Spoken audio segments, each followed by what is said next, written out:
Entonces, eso. Bueno, todas las cosas que vieron en el video, por ejemplo, las centrales nucleares, las bombas, producen mucha energía. Energía que el humano descubrió y le puede sacar provecho para obtener energía o para la destrucción, como lo fueron las bombas, o un beneficio también que puede ser para la medicina. Entonces, para ello, hay dos tipos de transmutación nuclear, que es cuando el humano ahí mete la cuchara para manipular todo esto. Uno es la fisión nuclear y la otra es la fusión nuclear. Entonces vamos a ir con la primera. La fisión nuclear es la más típica, es la que siempre van a ver ustedes. No me hablen por el chat porque no lo puedo ver, no me deja verlo.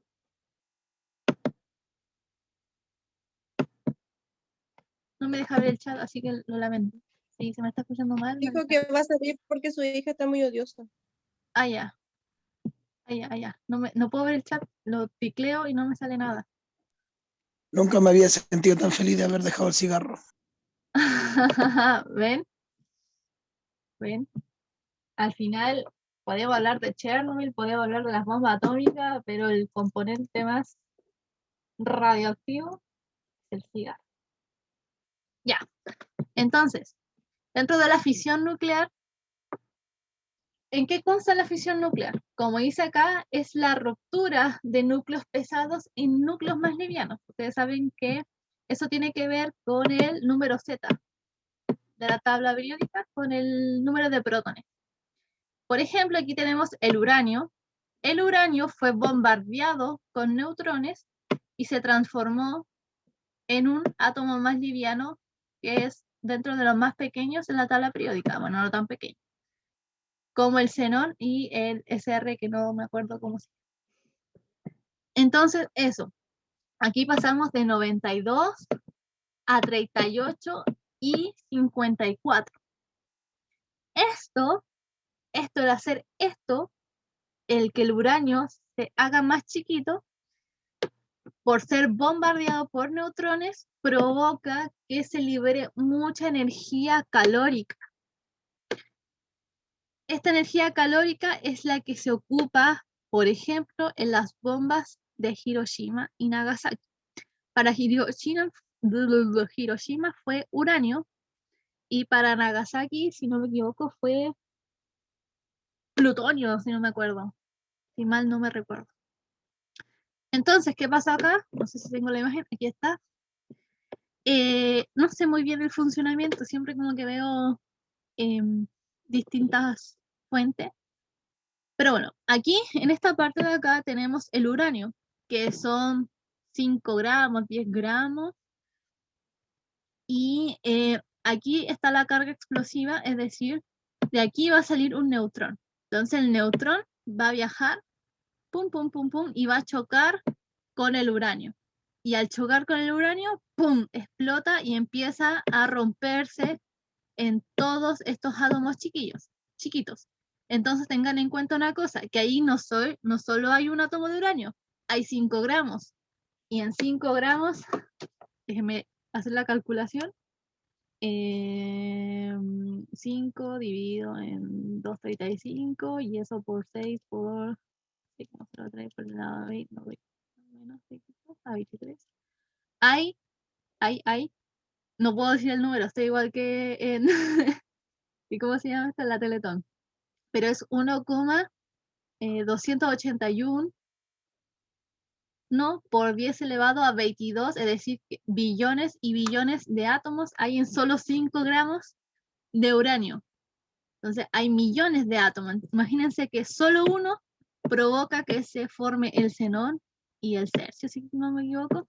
Pero viene otro átomo y va a provocar que se forme varios, y Krypton, otro uranio, se va a transformar en Sb y en novios, y así. Eso se le llama reacción en cadena, porque como hay uno que explote, empieza a romperse los demás.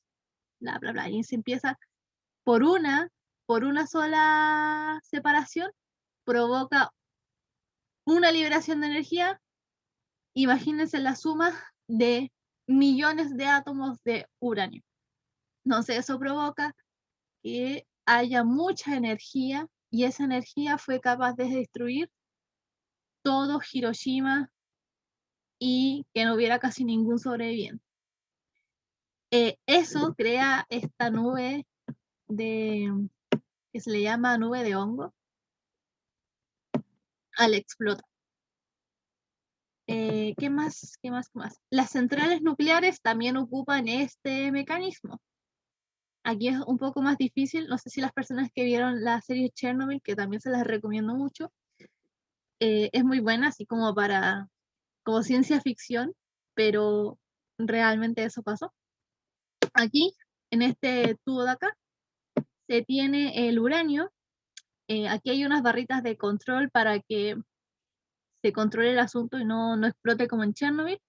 Pero en Chernobyl, lamentablemente, ellos construyeron estas barritas de control con grafito, que es carbono, y el grafito tiende a acelerar más las reacciones, por lo tanto, por eso ocurrió eso. Y entonces estas barras tratan de controlar que no se... hay una sobreexplotación de este uranio.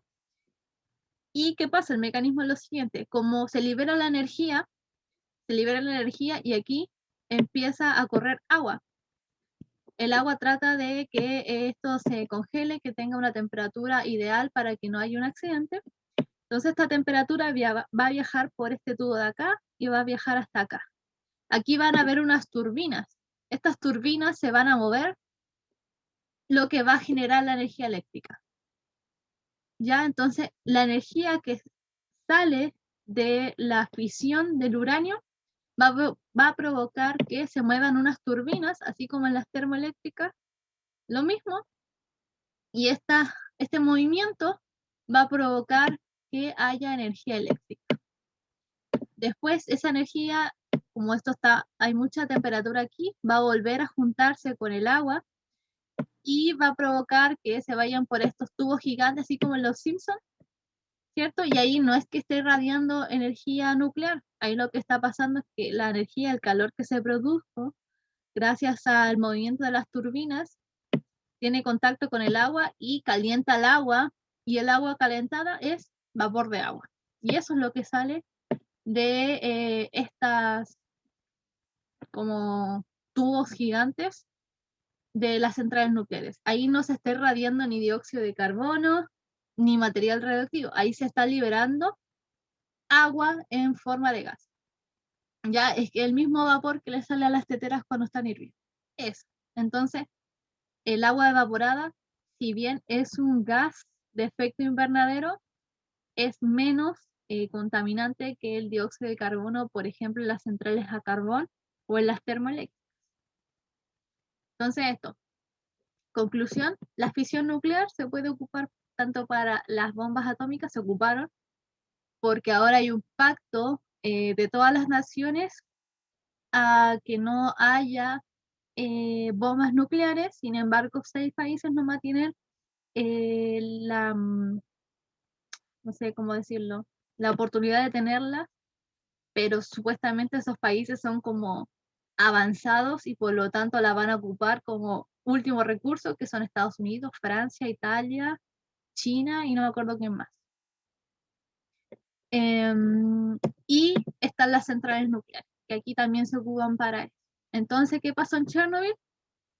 Lo que pasó en Chernobyl es que ellos trataron de minimizar los costos de producción de una central nuclear, de cómo construirla, y hubieron 2 errores acá. Uno, que ellos estaban haciendo una prueba, entonces la prueba tenía que salirles correcta para que ellos tuvieran un ascenso en dinero. Entonces los trabajadores, los peones que estaban ahí, le dijeron al jefe que no se podía hacer la prueba, y el jefe avariento dijo, démosle nomás, y pasó eso, llevó al reactor a que ya estuviera muy inestable, y cuando ya se dio cuenta que era muy inestable, hizo que estas varillas de controles bajaran, pero esas varillas de control al principio tenían grafito. Y el grafito, al estar en contacto con toda esta masa inestable, ¡pah!, explotó. Lo que suponía él, que él a bajar las varillas de control, es que iba a controlar todo el asunto, pero no se dio cuenta que la Unión Soviética, para amenizar el costo, puso estas varillas con algo que podía provocar que esta reacción explotara en vez de disminuirla como debería ser. Entonces ahí, errores humanos, no error desde la ciencia misma. Bueno, y luego está la fusión nuclear, que esto es algo que hoy en día se está estudiando mucho, porque esto es mucho, si esto es destructivo, esto es mayormente destructivo. ¿Qué pasa aquí? En la fusión nuclear se espera de que dos átomos livianos se junten para hacer uno más grande. Por ejemplo, aquí tenemos hidrógeno 1 con su isótopo deuterio 1, ambos son 1 y 1, y se forma un helio 2. ¿Ven? Dos chiquititos forman uno más grande. Dos helio con dos helio forman un helio de más masa, con 4 de masa, y dos átomos de hidrógeno. Entonces aquí lo que se busca es que dos cosas chiquitas hagan uno más grande. El anterior era uno grande a más chicos. Esto, para que ocurra esto, se necesita mucha energía. Por eso la fisión nuclear ocurre en el Sol. La fisión nuclear ocurre en el Sol. El Sol está compuesto de mucho hidrógeno. Y el hidrógeno se junta con otros hidrógenos y forma el helio, provocando que se libere mucha energía y que nosotros no podemos sentir muchas veces en verano que nos jodimos de calor, es porque ahí pasa eso. Y por ejemplo, ahora que es invierno y nos llega un rayito de sol, nosotros sentimos el calorcito, ya. Ese calorcito que ustedes sienten es porque ahí está provocándose una fusión nuclear. Hoy en día aquí no se puede hacer esto en la Tierra porque se necesita mucha temperatura. Imagínense que el Sol tiene más de 2000 de temperatura. Pero hay ciertos gobiernos que sí lo están haciendo, como por ejemplo Corea del Norte.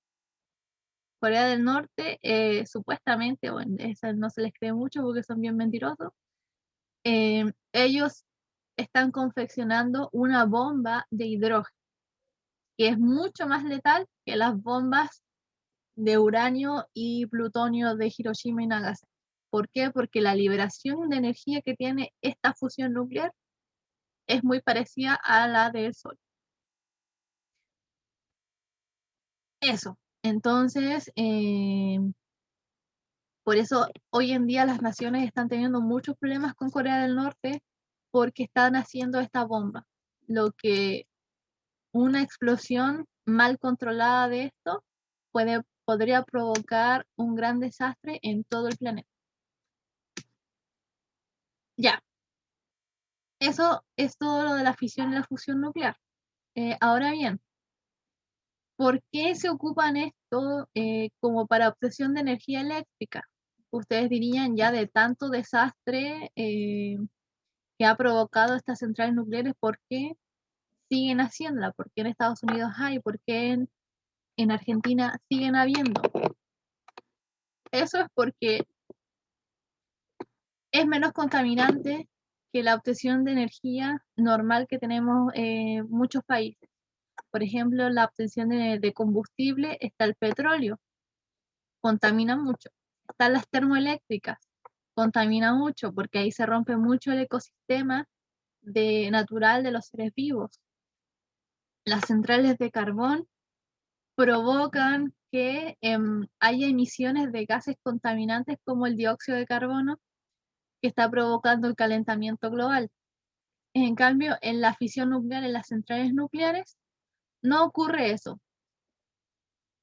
¿Por qué? Porque ahí debería ocuparse un combustible de uranio que sea muy bien controlado, los desechos que provoca la fisión nuclear solo es el vapor de agua y bueno, la basura radioactiva que queda, pero eso, si se tiene buenos científicos, se puede controlar y, por ejemplo, una basura radioactiva es como una cajita chiquita a comparación de, no sé, por las centrales, perdón, termoeléctricas o de carbón, que esos producen demasiada basura y esa basura después se va a ir a vertederos y en los vertederos que hacemos con la basura que ha provocado todo el humano, ¿dónde la dejamos? Entonces aquí se crea solo poquitas basura, lo que es menos contaminante también para el suelo de la tierra. Ustedes saben que no solamente se contamina el aire, también se contamina el suelo. Si tenemos suelo contaminado, no tenemos dónde plantar plantas, los animales no tienen cómo hacerse gorditos y comer carne, etc. Y esta fuente es inagotable. El carbón algún día se va a agotar, las termoeléctricas algún día se van a agotar, pero los, ¿cómo se llama esto? Los materiales radioactivos pueden durar miles y miles de años. Entonces, es un combustible barato e inagotable. Y eso, las desventajas están en eso. Una, que el humano es ambicioso y puede provocar daños por esa ambición. Y la imposibilidad ya más científica es que, por ejemplo, la fusión nuclear se necesita demasiada temperatura para que esto suceda. Y en la fusión nuclear es casi imposible replicarla, pero no así en la fisión nuclear, ya que esta es más fácil de controlar que la de acá. Y eso, con esto terminamos la unidad. Y nos queda la evaluación del viernes. Así que alguien si tiene preguntas, ya, Geraldine me dijo. Ahí sí vi el chat. ¿Alguien tiene alguna